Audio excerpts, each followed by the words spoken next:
بسم اللہ الرحمن الرحیم۔ محترم ناظرین، السلام علیکم۔ حضرت عیسیٰ علیہ السلام حضرت بی بی مریم کے شکم سے بغیر باپ کے پیدا ہوئے۔ جب ولادت کا وقت آیا تو حضرت بی بی مریم رضی اللہ تعالی عنہا آبادی سے کچھ دور ایک کھجور کے سوکھے درخت کے نیچے تنہائی میں بیٹھ گئیں، اور اسی درخت کے نیچے حضرت عیسیٰ علیہ السلام کی ولادت ہوئی۔ چونکہ آپ بغیر باپ کے کنواری مریم رضی اللہ تعالی عنہا کے شکم سے پیدا ہوئے، اس لیے حضرت مریم بڑی فکر مند اور بے حد اداس تھی،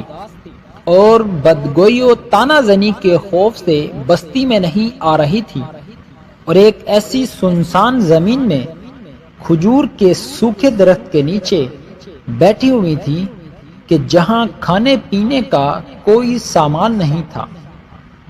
ناگہاں حضرت جبرائیل علیہ السلام اتر پڑے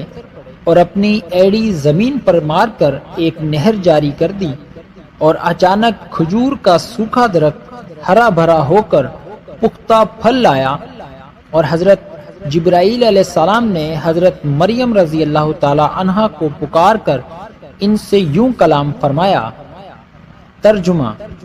کہ تو اسے اس کے تلے سے پکارا کہ غم نہ کھا، بے شک تیرے رب نے تیرے نیچے ایک نہر بہا دی ہے، اور کھجور کی جڑ پکڑ کر اپنی طرف ہلا، تجھ پر تازی پکی کھجوریں گریں گی، تو کھا اور پی اور آنکھ ٹھنڈی رکھ۔ سوکھے درخت میں پھل لگ جانا اور نہر کا اچانک جاری ہونا،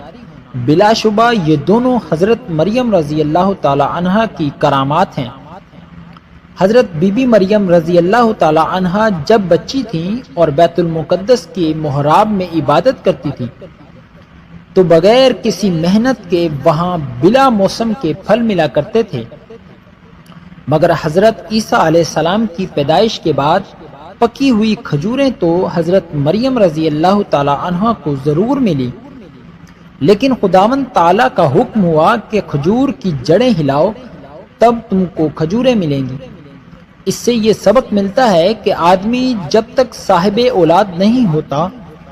تو اس کو بلا محنت کے بھی روزی مل جایا کرتی ہے، اور وہ کہیں نہ کہیں کھا پی لیا کرتا ہے، مگر جب آدمی صاحب اولاد ہو جائے تو اس پر لازم ہے کہ محنت کر کے روزی حاصل کرے۔ دیکھو حضرت مریم رضی اللہ تعالی عنہا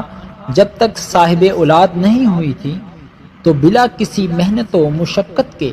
ان کے محراب عبادت میں پھلوں کی روزی ملا کرتی تھی،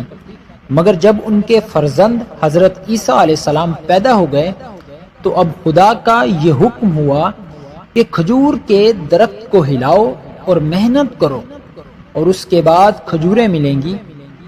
حضرت سیدنا عبداللہ بن عمرو بن عاص رضی اللہ تعالی عنہ فرماتے ہیں، جو یہ دعا مجلس سے اٹھتے وقت 3 مرتبہ پڑھے تو اس کی خطائیں مٹا دی جاتی ہیں، اور جو خیر و مجلس ذکر میں پڑھے تو اس کے لیے خیر یعنی بھلائی پر مہر لگا دی جائے گی۔ وہ دعا یہ ہے: سبحانک اللہم و بحمدک لا الہ الا انت استغفرک واتوب الیک۔